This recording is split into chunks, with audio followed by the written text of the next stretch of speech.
को caste politics को break करने की जरूरत नहीं है।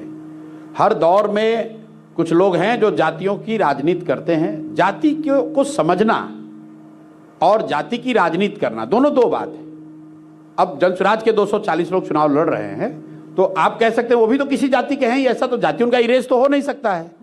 अगर पद्मजा जोशी चुनाव लड़ेंगी तो उनकी जाति तो है, पर आप जाति की राजनीति करें या ना करें। आपने जाति देख के टिकट दिया है नहीं ना, बात नहीं समझ रहे हैं। हम कुछ भी देख कर टिकट दें, अल्टीमेटली आप उसको उस लेंस से देखना चाहते हैं तो आप तो कहिएगा कि इतने अति पिछड़े को दिए, इतने दलित को दिए, इतने ओबीसी को दिए, क्योंकि कोई भी दल, कोई भी व्यक्ति जाति को इरेज तो नहीं कर सकता है।